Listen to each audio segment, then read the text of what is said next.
There were times during that ordeal that I think that's what pulled me through. How do you measure time? For most, it's a duration between two events. There's 7 years that I try not to think about. During daily 30-minute swims, 91-year-old Bruce Sieber focuses on time gained, not lost. There's only one word for that, and it's faith. You have faith in God, faith in your country, and faith in your fellow man. If you don't have that, you're lost. The good old days. Bruce's cup has runneth over. His remarkable story takes off as a young daredevil pilot. I think crazy is probably a better word.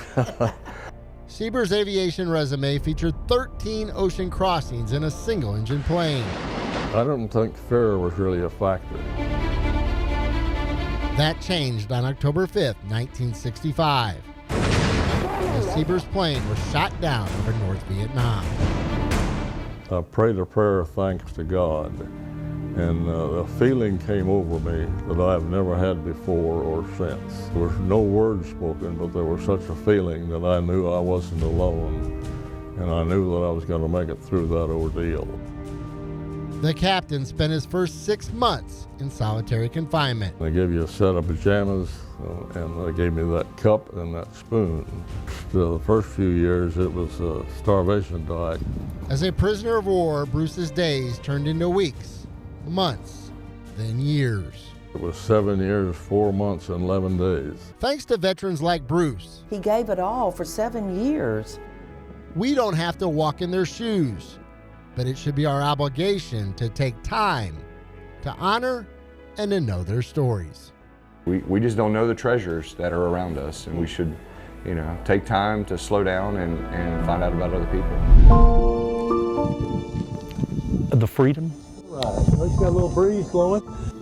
Of being able to go and come as you please. These are mornings that Philip Thomas lives for. One on each wing. His checklist is pretty simple. He's on a mission to make a difference. It's incredible that it started from a dream, and it just wasn't a dream, it was a vision from above. Sometimes it may be 8 or 10. A part-time pilot since 1975, Thomas's flight path changed drastically in December of 2007. Wow, this is unbelievable. Same dream 2 nights in a row. Maybe God's trying to tell me something. He buckled up as divine intervention took over. God's trying to tell us that we need to help fly more patients and help people go to special treatment facilities. You have to give me one. Inside the hangar, we spot Adelie and her brother Jude. Their game of checkers abruptly comes to an end with the arrival of their favorite pilot. Very touching. It makes it all worthwhile. A daddy's girl, I take it? Absolutely. Just a little. With a heart of gold, Adelie has become a frequent flyer. She flies like a champ, just like riding in a car to her. She flies like a champ. Clouds. There was a turbulent start to Adelie's life. Born of the heart defect, she underwent 3 open-heart surgeries in 5 years. She's got courage and bravery oozing from her. And we're so happy that we can fulfill. Adelie is blessed to have angels in the air. Philip's nonprofit organization, Pilots for Patients, has helped the Bakers make doctor's appointments across the South in a timely manner.